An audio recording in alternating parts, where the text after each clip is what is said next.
If you have a Bible and you find it helpful, please turn in it to Romans, the 4th chapter. This is where we will spend our time today. Well, last week we looked at the intersection between grace and works, and how it was that Abraham, before he had done anything as a work of righteousness, was chosen by God. We're going to look further at that today. Let's begin looking at this text, chapter 4. I'll begin reading in verse 13. It is not through law that Abraham and his offspring received the promise that he would be the heir of the world, but through righteousness that comes by faith. For if those who live by the law are heirs, faith has no value and the promise is worthless, because the law brings wrath. And where there is no law, there is no transgression. Therefore the promise comes by faith, so that it may be by grace, and it may be guaranteed to all of Abraham's offspring, not only to those who are of the law, but also to those who are of the faith of Abraham. He is the father of us all. God is making here an historically important choice in choosing Abraham. Think about it. Abraham is just this Semite minding his business amongst all of the other Semites running around Mesopotamia. And he is plucked out by God's choosing, not by Abraham's choosing, by God's choosing. Now the chronology of all this is very significant, just as I pointed out last week, that Abraham was seen as righteous before he had done anything of righteousness. Before he had done a work of righteousness, circumcision, he was seen as righteous. The law came to Moses 430 years after Abraham was called. God made a promise to Abraham which was not predicated on that law because it's 430 years later. So how did God know that Abraham would believe? Well, this is where you have to say that God has knowledge of human beings beyond that which we would even have of ourselves. And all of this believing is prior to any work of righteousness by Abraham. In verse 14 of the text that we just read, he erases the ideation of racial lineage. He says, "For if those who receive the law, who live by the law, are heirs, faith has no value and the promise is worthless." In other words, faith doesn't mean anything if just because the Jews receive the law that makes them righteous. Not even an heir is righteous under those conditions. The significance of the chronology is that of the promise. When was the promise made? The promise was made before there was a law. Now I remember, promises mean something. I remember distinctly as a teenager working in a high school setting after school, and then graduating from high school, not really being in any mind of what it was I would do with my life. Was sort of aimless, and I just continued working.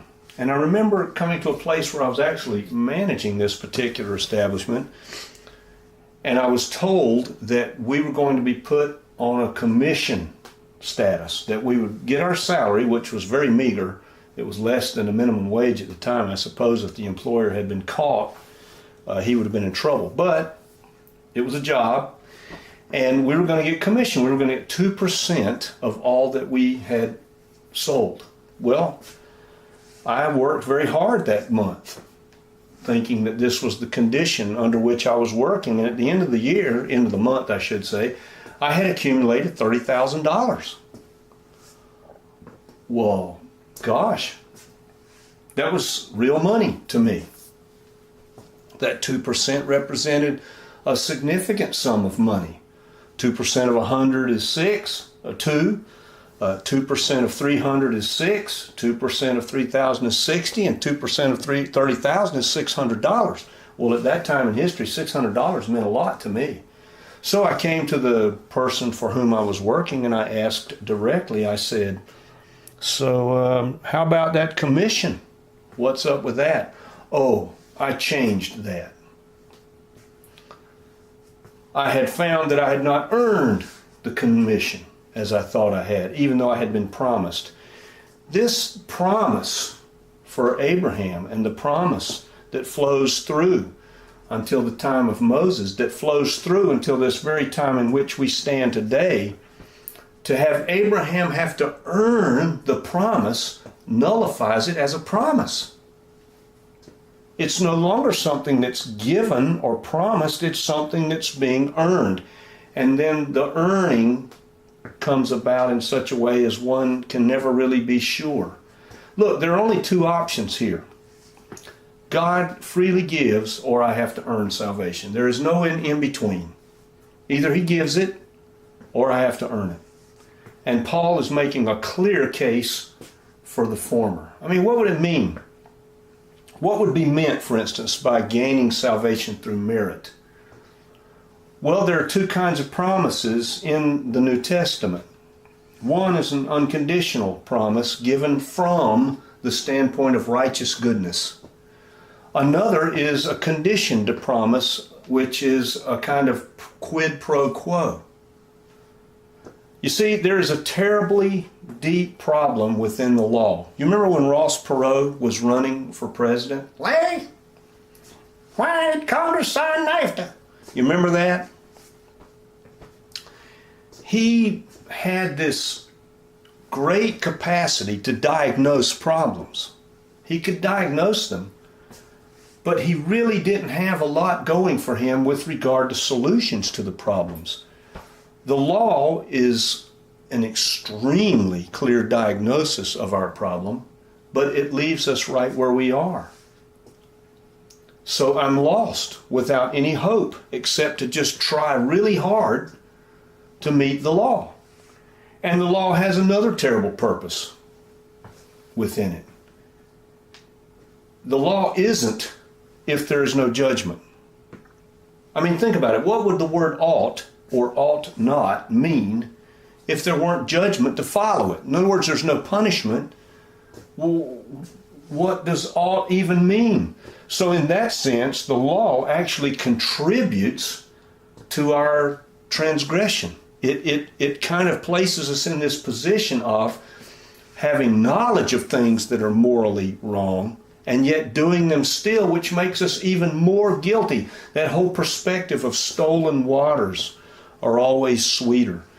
If Christianity is about obeying the law, it becomes a long string of offenses to be punished. Evil, look, we live in a culture, we ourselves, there is a certain place within us, I remember it, where evil was exciting and adventurous, right? And good was flat and boring. Think about it. I don't know how it was for you when you grew up in high school, but when I went to high school, the worst guys had the prettiest girlfriends. Do you ever notice that? The best looking girls, the girls everybody wanted to be their boyfriend. They had the guys that were the greasiest, smoking, nasty, just run down, bad, troublesome in school, bad grades. Everything about them was bad. But these were the guys who had the best looking girlfriends. What's up with that? It points to something very deep in human nature. Evil is exciting, good is boring. Now, that points to something in us. And it is the very image of God that is distorted by the law. It's not because the law is bad or that God is flawed. Believe me, that's not the reason. It is the natural human reaction that always occurs. Think about it. Who likes taxes? Who likes to pay taxes? You can't find anybody. I've had one person in my entire life, and he was joking, say that he loved to pay taxes. Nobody likes it. But look at what taxes have produced. They've produced our roads, they've produced our infrastructure, they've produced the space program, they've produced all manner of medical achievement, they've produced all kinds of good things. But our reaction is to hate the revenuer for the extraction of the taxes because they're coming by force. This points to one of the elements of Christianity that is despised by those who don't believe, and unfortunately by some who do. Tithing is pointed to. You talk to any unbeliever, and what do they point to when they look at Christianity? They point to hypocrisy, number one, and number two, they just want my money. There is something deep within human nature wherein we do not like to be told what to do. Now, if being a follower is about law, judgment, and punishment, There will be one thing that will happen for sure. Always, you can count on it. It is part of who we are. It's in our DNA. There will be resentment toward the enforcer. Because the sole purpose for the enforcer is surveillance and punishment. This is what Christopher Hitchens, the atheist, used to rail against. That there would be this benign supervision. The worst kind of supervision in his mind was a benign supervision. Who would love that image of God? Think about it this way. You're in a concentration camp. You're in a labor camp in North Korea. And the guards get you out of bed every day at a certain hour. You're at the point of a stick, being forced to work. You work yourself ragged, very meager food supply.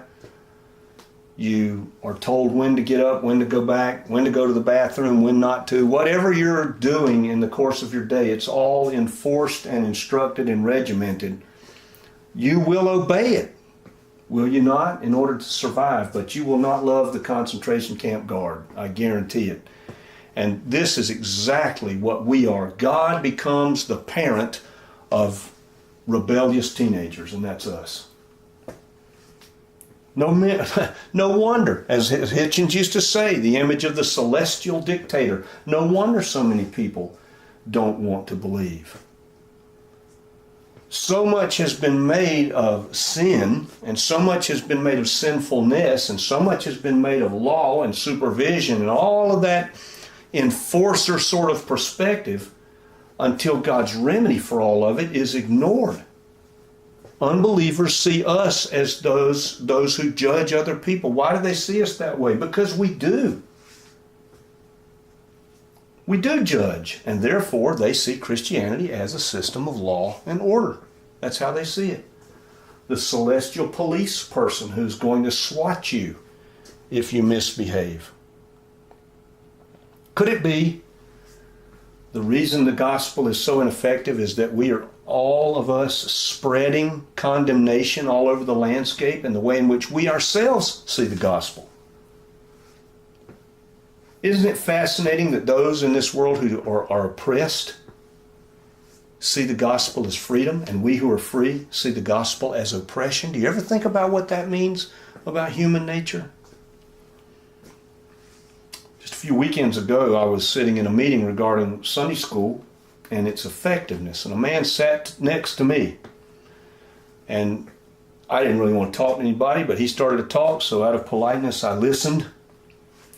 And he started to lament the Supreme Court's decision regarding the fact of the recognition that the DOMA law, the Defense of Marriage Act, was no longer enforceable and wasn't constitutional. And he lamented the Supreme Court's decision by saying there's a higher court that they cannot defy, speaking, of course, as a believer of God. And I looked at him and just stared at him for a second, and then I said to him, sure they can defy. They can defy that court. They just did. Well, he looked at me as though I was Elvis stepping out of a UFO. He was shocked that I would say such a thing. He then went on to speak about the horrible state of morality in our country, and he focused that horrible state of morality upon government and homosexuals and reprobates and sinfulness and promiscuity and every ill that you could think of, alcohol, you name it. And I thought, as he was speaking to me, what about the evil in my heart, his heart, and our heart? What about that evil? What about what's wrong with me? Shouldn't I be thinking of that first? As the morning went on, little did I realize I was speaking to the teacher of the seminar. But it changed nothing about what he said in my mind. He was wrong.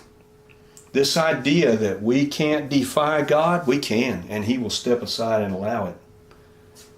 He will step aside and allow it, but he offers the remedy, and that remedy is the price that Jesus has paid for us on the cross, that through no work of our own we could be made righteous before God because of the work he did on the cross. It is the same with Abraham then as it is with us now.